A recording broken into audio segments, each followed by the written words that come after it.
আসসালামু আলাইকুম, আশা করছি সবাই ভালো আছেন।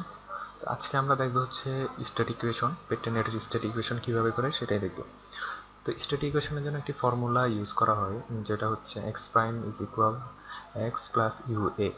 তো ইউটা কি? ইউটা হচ্ছে আমাদের কোঅর্ডিনেটস অফ দ্য ট্রানজ্যাকশন, অর্থাৎ আমাদের যে ট্রানজ্যাকশনগুলো থাকবে পেট্রিনেটের ভিতরে, ওই ট্রানজ্যাকশনের জন্য একটা কোঅর্ডিনেট ইউজ করা হবে আর কি, সেটাই হচ্ছে ইউ।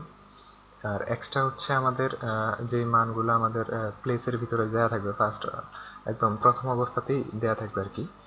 এক্স এর মানটা ইউজ করা হয় টোকেনের উপর ভিত্তি করে আর কি, এটা প্রথম অবস্থায় এরকম দেওয়া থাকবে, পরবর্তীতে আবার চেঞ্জ হবে। আর এর মানটা হচ্ছে কি, এর মানটাও আমাদের দেওয়া থাকবে, সেটা হচ্ছে আমাদের এই পেট্রিনেট থেকে যেই ম্যাট্রিক্সটা বের হবে সেটাই হচ্ছে আমাদের এর মান। তো পেট্রিনেট থেকে কিভাবে ম্যাট্রিক্স বের করে, এটা যদি আপনারা না জানা থাকে, না পেরে থাকেন, তাহলে হচ্ছে আমাদের আগের ভিডিওটা দেখবেন, তাহলে হচ্ছে খুব ইজিলি এই চিত্র থেকে কিভাবে ম্যাট্রিক্স বের করে সেটা ইজিলি বুঝতে পারবেন। এরপরে হচ্ছে আমি এখানে আসি একটু। এখানে তিনটা ট্রানজেকশন, এই T1 T2 T3 এর জন্য হচ্ছে এখানে আমাদের তিনটা ট্রানজেকশন আছে এই চিত্রের ভিতরে। তো যার জন্য হচ্ছে T1 ট্রানজেকশনের জন্য ইউ এর মানটা হবে আমাদের 100, এরপর হচ্ছে T2 এর প্লেসে আমরা 010, T3 প্লেসের জন্য হচ্ছে 001 এটা ব্যবহার করব। তো এটা হচ্ছে সবসময় যে এরকমই থাকবে তা নয়, এটা হচ্ছে ট্রানজেকশন উপর নির্ভর করে। যদি ধরেন আমাদের T1 আর T2 ট্রানজেকশন আছে, T3টা নেই, চিত্রের ভিতরে যদি দুইটা ট্রানজেকশন থাকে T1 এবং T2, তাহলে হচ্ছে সেক্ষেত্রে আমাদের মানটা এরকম হতো, অর্থাৎ এই জিরোটা চলে যেত, এই জিরোটাও থাকতো না আর কি, এরকম হতো। অর্থাৎ আমাদের ওয়ানগুলি সবসময় ডায়াগোনালি বসবে।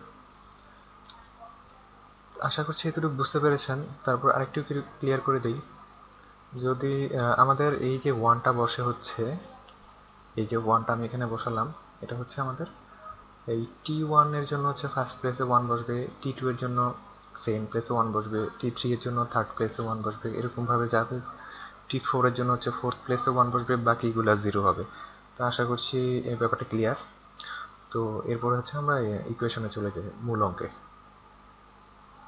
তো এই চিত্রটা থেকেই হচ্ছে আমরা মূলত আমাদের যে স্টেট ইকুয়েশন এটা শুরু করব।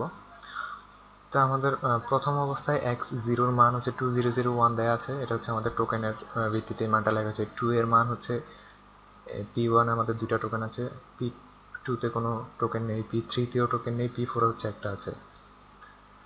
এটা হচ্ছে x0 এর মান। তো আমরা x1 এর মান যখন বের করব, তখন হচ্ছে আগের প্লেসের যেই মানটা আছে, অর্থাৎ আগের চিত্রে যেই মানটা আছে সেটা নিয়ে আমরা কাজ করব।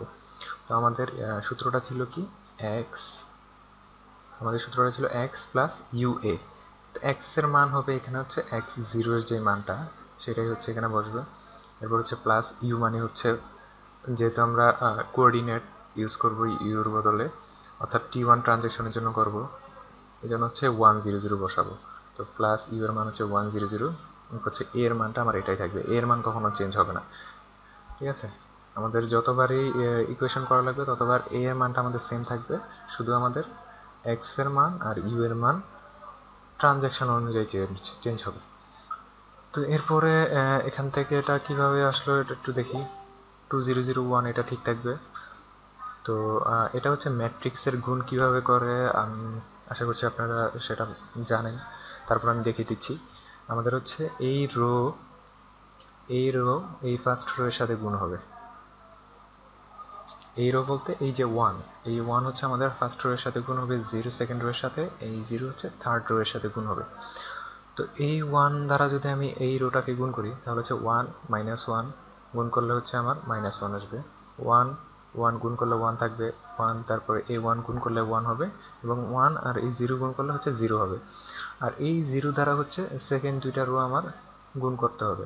তো আমরা সকলেই জানি জিরো দ্বারা যা কিছুই গুণ করি না কেন সেটা জিরোই হবে, এই জন্য আমাদের হচ্ছে সেকেন্ড দুইটা রো এর আর গুণ করার প্রয়োজন নেই।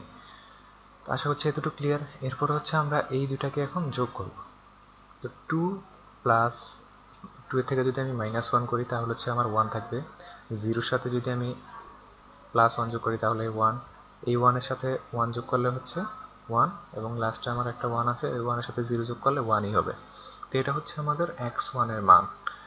x1 এর মান, একই সাথে এটা হচ্ছে আমাদের টোকেনের মান, অর্থাৎ পরবর্তী যে চিত্রটা আমরা আঁকবো সেটাতে আমাদের টোকেনের মানটা হবে 1111।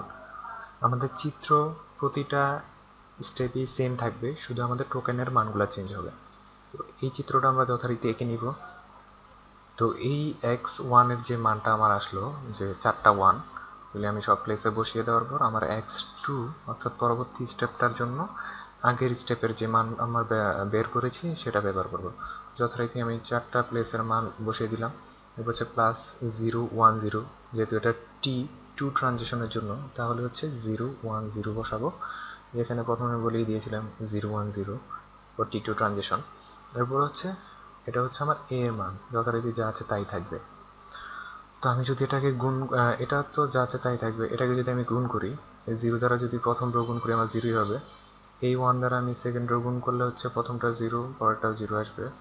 1 দ্বারা গুণ করলে -1 আসবে, এবং এই 1 দ্বারা যদি এটা গুণ করি তাহলে হচ্ছে +1 আসবে, এবং এই 0 দ্বারা এর উপরে গুণ করলে আমার 0ই থাকবে।